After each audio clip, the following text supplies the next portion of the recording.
Now heed a tale of long ago, how it all started, that first great war. For centuries, tensions had been simmering between two factions of gods, the hedonistic Aesir and the Vanir, known for their connection to nature and magic. So Freya, one of the Vanir's most revered leaders, attempted an act of diplomacy, travelling across the realms to teach the Aesir gods the way of the harvest, with accompanying spellcraft fit to feed all of Asgard. The Aesir were taken by Freya's charm and ecstatic with the new powers he bestowed upon them. But such astonishing spells always have a downside, and the Aesir weren't about to blame themselves when things went wrong. Instead, the hot-headed Aesir cast their blame on Freya. Furious at the unpredictable magic, they tortured and even attempted to kill him. But the Vanir god wouldn't be undone so easily. He escaped and fled back home to Vanaheim. His family was incredulous with anger at what had happened. They swore revenge against Asgard. And thus began the first and most barbarous war between the gods.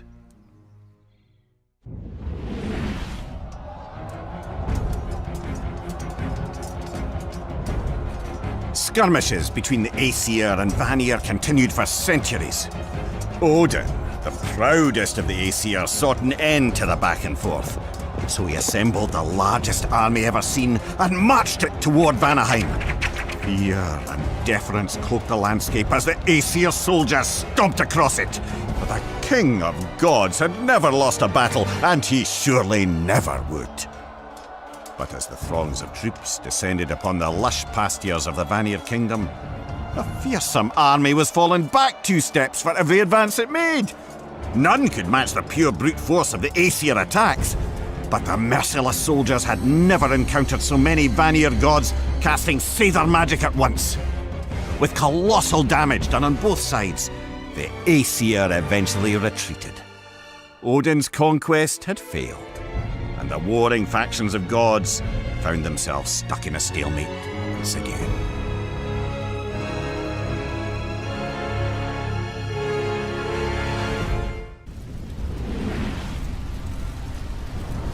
With Asgard and Vanaheim both ravaged, the two sides could only now consider what was once unthinkable: compromise. So Mimir, a particularly brilliant negotiator, was selected as the sole arbiter between the two sides, and he brokered an interesting solution.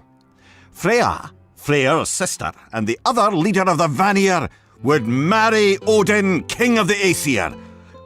Struck by Freya's beauty, Odin readily agreed. But Freya spat at the thought.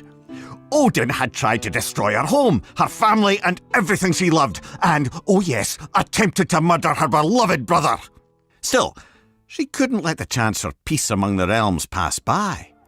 Though she barely managed a smile through the entire ceremony, the Aesir-Vanir wedding was cause for enormous celebration. As Odin took in his beautiful new wife, draped in the finest fabric and Vanir jewels, his kingdom felt nearly complete. As for Freya, well, with the promise of peace resting behind his curled smile, Odin didn't seem too terrible. The raucous party continued well into the night, with the sounds of celebration carrying throughout the kingdom. Yet the peace this union provided carried much further, rippling from Asgard to Jotunheim, Muspelheim, and every place in between.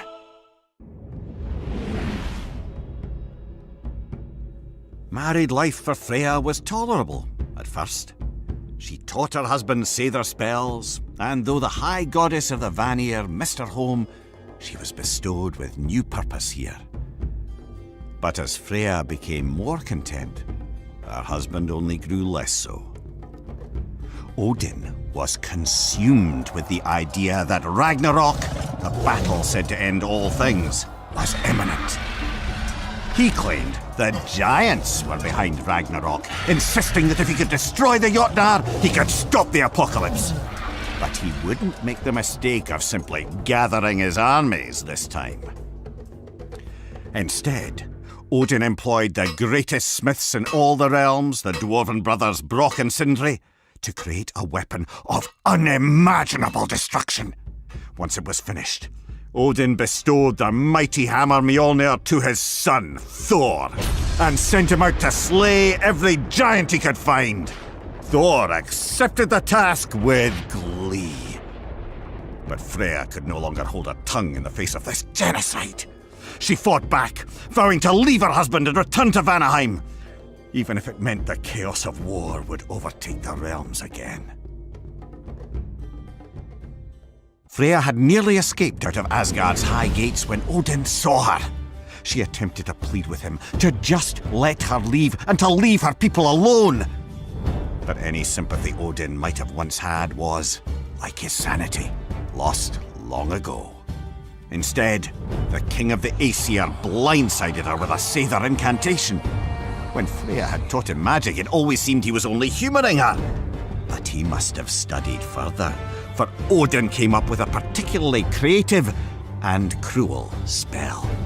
It not only banished her from Asgard, but also forbade her from raising her hand in combat, even in self-defense.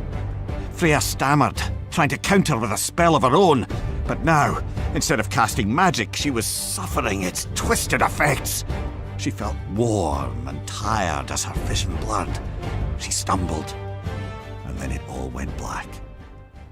When she awoke, Freya found herself far from Odin, but more distraught than ever. Now war would surely return. And with the Aesir in possession of the masterwork hammer, the end of her marriage might indeed mean the end of her people. Now her only hope was that, in time, some brave soul would finish what she could not, restoring balance and peace to the realms.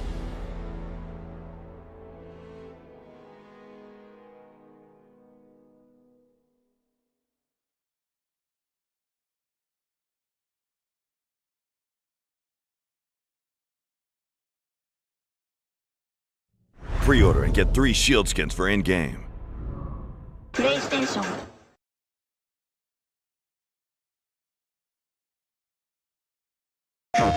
I originally came onto God of War because the animators for the game actually found me on YouTube.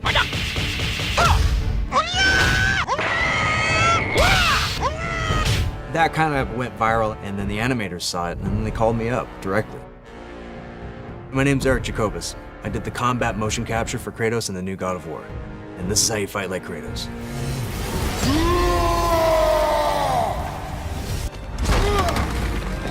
I would describe Kratos' fighting style as one that's very direct, straightforward, and never stopping. We would never retreat in the game. He's the God of War. You'd never retreat as the God of War. You're always going to move forward. Every single move that I did had to have that full rage.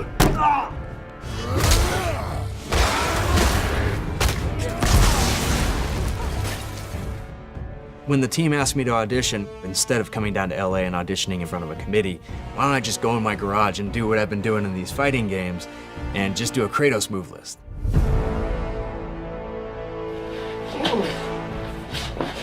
I made a little move list for Kratos where I do empty-handed combinations and I did the axe moves,